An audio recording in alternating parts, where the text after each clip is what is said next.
Hello， 大家好，好多謝大家今日又撳入嚟睇我嘅片。我依家咧自己一個人喺布吉。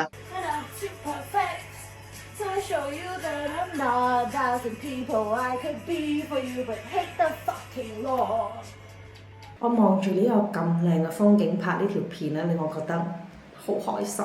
話說係咁嘅，其實我平時自己係好少睇 Threads， 但係直至到最近朋友就 send 咗呢個 screen cap 俾我。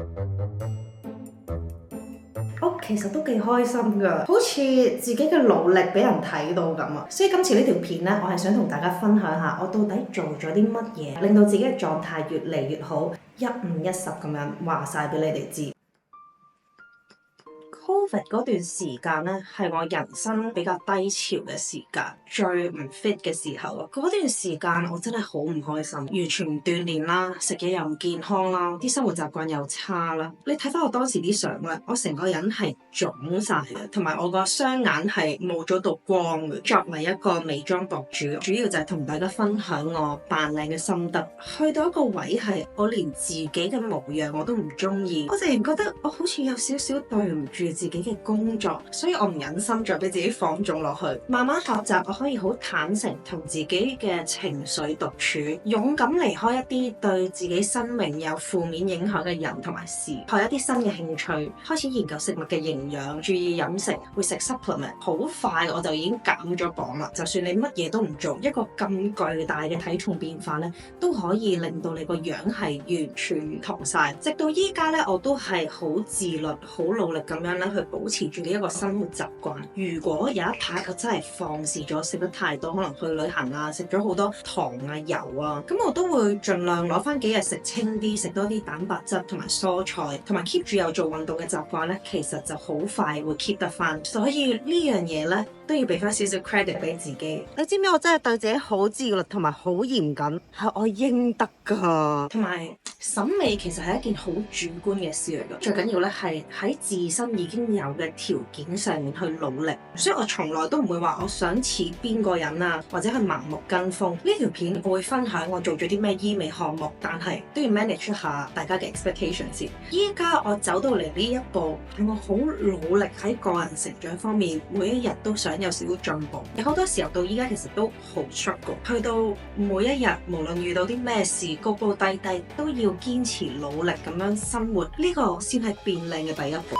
其實我覺得美容入面最重要嘅一項咧，一定係搽防曬。紫外線先係令到皮膚衰老最大嘅頭號殺手。其實我好早已經知道呢樣嘢噶啦，所以呢幾年嚟我最堅持每一日都會做嘅咧就係搽防曬。好多人都有一個錯誤嘅觀念咧，就係覺得化妝品入面嘅粉底咧都已經有防曬度數啦，於是就咁化妝就跳過咗搽防曬呢個 step。其實你搽粉底嘅份量係好少噶咋，絕對係唔會達到你產品所講嘅防曬功能。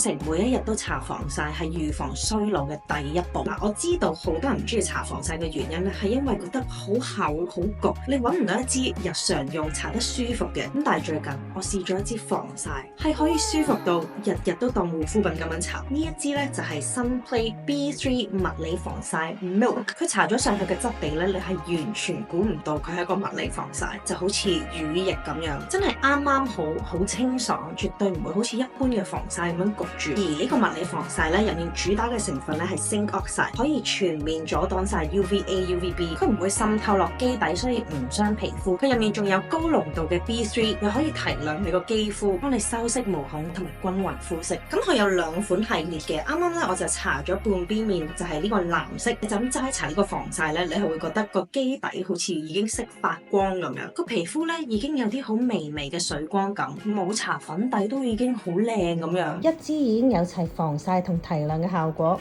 唔係傳統嗰啲面具好焗好假白嘅物理防曬。而另外呢一支粉色系咧，佢就係一個輕裝感版本啦。如果你係平時好懶上粉嘅咧，我會直接用呢一支粉紅色。你一上咗面之後咧，你會好似覺得開咗美顏咁啊！鼻翼嘅瑕疵、兩邊面嘅蠟黃同埋下巴嘅暗沉咧，都原地消失。同埋咧，大家可以睇到我呢一邊嘅膚色咧，係帶少少粉嫩嘅。而呢啲都唔係靠粉底去遮嘅，就咁用呢一支防曬已經可以做到呢個好似皮膚膚好水潤同埋白淨咗嘅效果。另外一樣要講咧，就係佢嘅持妝效果都好好啦。我依家喺泰國啦，曬完太陽，天氣咁熱，黃昏嗰時 check 嘅時候個妝仲係好靚，係有光澤感，但係一啲都唔油嘅。到夜晚咧，其實個底妝都仲係 keep 得好好，反而係我個眼妝啲眼線已經開始溶啦。再同大家做個實測，我喺 UV 鏡頭下咧，朝頭早搽咗半邊面嘅防曬啦，你見到佢個覆蓋率真係好勁，保護力咧真係超夠強。跟住去到差唔多夜晚6點零鐘啦，個防曬依然係冇甩過，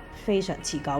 所以咧，如果大家都中意呢一種皮膚望落好自然嘅質感咧，就可以試下 Sunplay 呢一支 B3 物理防曬 Milk。分享完係咪大家都好心動呢？咁以下咧就有一個好正嘅優惠，千祈唔好錯過。喺萬寧買2件就有75折，超級抵買啦！呢一個真係好值得試。OK， 好，大家唔好意思，我個相機咧就快冇電啦，所以我而家要轉另外一部相機。好，咁我哋而家即將進入戲肉，同埋同我一齊完成埋成個妝。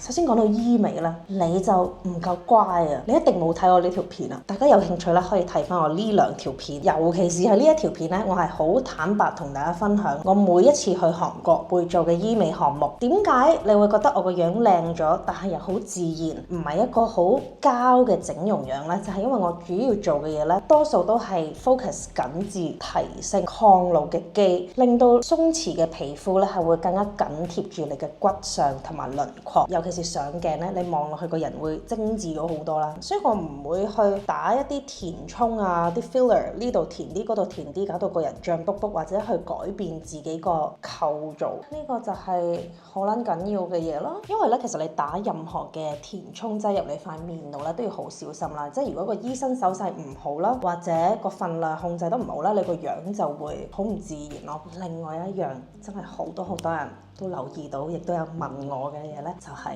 我係咪整咗我嘅雙眼皮？其實我真係超級唔介意同大家分享嘅。我拍呢一條片唯一嘅 concern 啦，就係我3月嘅時候咧去日本滑雪旅行，決定順便去整咗個埋線雙眼皮，就想藉住呢一條片咧都同大家詳細啲分享整個過程同埋我點解要去做呢件事啦。講真咧，大家對住我個樣咁多年咧，已經真係太熟悉啦。我本身個眼皮咧唔係單眼皮，係一個多層眼皮。呢一個多層3眼皮症咧，其實由細到大都好困擾我嘅。主要咧係我真係有好嚴重，長期覺得自己隻眼係擘唔大嘅感覺，啲眼皮好多層，好重，跟住一路隨住年紀嘅增長，其實上面嗰層咧已經開始越嚟越跌，越嚟越耷。咁其實我睇翻我媽咪隻眼啦，因為我本身咁多層眼皮咧，應該就係遺傳咗我媽咪嘅。Sorry mom。咁我見到佢去到依家呢個年紀，雖然好 gracefully 咁樣 age，obviously she's my mom and she's still very pretty at her age。唔知點解要無啦啦爆啲英文，好緊張啊！因為我知道我媽咪一定係睇緊呢條片㗎啦。我見到我媽咪個眼皮咧開始跌晒落去啦，跟住個眼皮已經係浸住咗，遮蓋咗個眼白，睇嘅嗰個畫面會唔會俾人遮蓋咗，好似睇得窄咗咧？所以我都話其實我最擔心拍呢一條片，其實真係我媽咪咯。呢啲嘢我哋兩母女自己私底下會解決㗎啦。我就其實可以 foresee 到咧，我個眼皮咧只會一路越嚟越耷，越嚟越耷。我成日畫咗一條眼線咧，佢嗰個接就會幫我 cut 斷咗條眼線。咁我化妝都會想成日挑戰下多啲唔同嘅妝容啦。咁所以咧，我今次咧就係想喺呢一條片度同大家分享，如果你都係有差唔多類似嘅問題，覺得啊好煩好困擾啊，或者你對呢樣嘢係有興趣咧，我希望我呢個分享可以幫到你。你瞞住我。咁其實咧喺今時今日呢個年代咧，埋線雙眼皮呢一個項目咧超級小兒科，係完全唔需要全身麻醉啦。Literally 成個過程咧只需要20分鐘，你係清醒住咁樣做嘅。其實你一做完之後咧，可以好似一個正常人咁周圍行嚟行去，都唔會有人覺得你做咗啲乜嘢。我就係揾咗一個香港人，咁其實佢長期係居住日本啦，係有做呢個翻譯嘅。咁當日咧翻譯就會陪我去見醫生啦，幫我去諮詢啦，成個溝通都係好順利嘅，即係你問啲咩問題都可以有人幫你翻譯。而呢個埋線雙眼皮嘢咧，其實我聽佢哋講喺日本咧係超級 common 咯，即係講緊係啲中學生佢自己放學就會攞20分鐘嚟整一整，跟住就又係一條好漢。我咧就唔係特別話好想改變我個樣嘅。當時我見醫生咧，咁我就表達我係主要想解決好多層眼皮嘅問題啦。咁佢見到其實我本身個眼皮咧係天生比較鬆弛同埋冇力，同埋咁多層嚟講呢，如果你真係要做到一個好乾淨得翻一條接痕嘅眼皮呢，你係需要去開刀做手術，唔係就咁普通埋線咁簡單啦。我心諗哇，又要開刀啊，咁我都好驚啦，因為我同我醫生講我唔想改變我個樣啦，咁所以佢係喺我第3層眼皮本身已經有嘅接痕作嗰個高度啦。雖然你見到我埋咗線之後呢，仲會有幾層眼皮，同埋佢唔係一條好 clean 嘅接痕啦，但係我係接受到嘅。醫生幫我埋嗰條線呢，就會幫我用力撐一撐，咁所以我擘大眼嘅時候呢，都幫助到我嗰個三眼皮同埋好耷嗰個狀況。所以其實我做咗出嚟係覺得好自然，好滿意啦。隨住佢嗰個皮呢，慢慢越嚟越耷，厚度呢都會越變越自然，越變越窄嘅。對於我個 case 嚟講呢，我覺得已經喺我自身條件上面呢嘅改善已經係有好大，我已經好開心啦。即係譬如我而家其實化妝呢，係冇一個眼皮係冚住晒我隻眼，令到我個眼線會分開啊，發揮個空間都大咗好多。早知我就早啲做添啊！依家過咗1個月之後，其實都已經好自然啦。咁你正常化妝啊、捽眼啊嗰啲係完全冇問題㗎。如果你真係整完唔中意呢，你係可以隨時翻去拆咗條線，咁就會還原㗎啦。而個價錢嗰方面呢，翻譯呢就大概3000蚊左右，成個埋線嘅項目呢就係15,000蚊。其實好多亞洲人呢都係受到呢個眼皮嘅困擾咯，即係唔一定話你係單眼皮你先去割雙眼皮，可能係你兩隻眼唔 even 啊，一邊高一邊低，或者真係成日要貼雙眼皮膠紙，貼到個眼皮越嚟越鬆啊。如果有興趣都不妨自己做多啲功課，再去決定自己需唔需要做呢樣嘢啦。跟住另外一樣呢，我覺得大家都好低估咗，會令到你個樣會好大改變㗎啦。其實係你條眉毛。咁話說呢，我其實就已經洗咗我個紋眉有一段好長嘅時間，而我係超級開心 about 呢個決定。其實喺我20零歲嗰個年代啦，係好興去紋眉嘅，而且我嗰陣時又未係好識畫眉毛啦。咁但係當我洗咗之後呢，已經唔再係一條好死實嘅眉毛形狀。咁我自己依家其實畫親嘅眉毛呢，都係用少少眉粉輕輕掃一掃、填一填呢，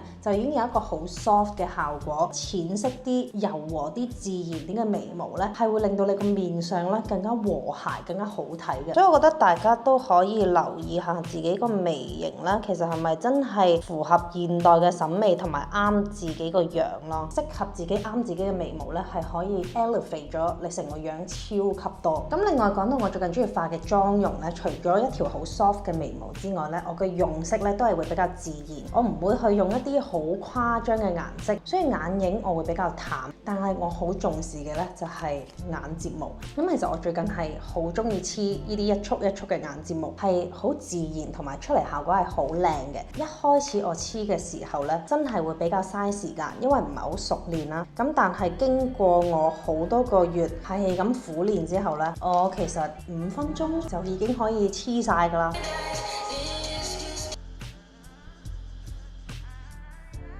咁今日個妝咧就完成咗啦，再一次多謝大家收睇我嘅片啦。總括嚟講咧，其實變靚咧真係要多方位全面咁樣努力，即係我覺得 as long as 健康同埋 base on 自己嘅審美同埋條件咧去加以努力咧，都未嘗唔係一件壞事。咁我都希望我繼續可以用一個好嘅狀態同大家分享變靚嘅心得啦。多謝大家今次收睇，我會好快見到你哋㗎啦，拜。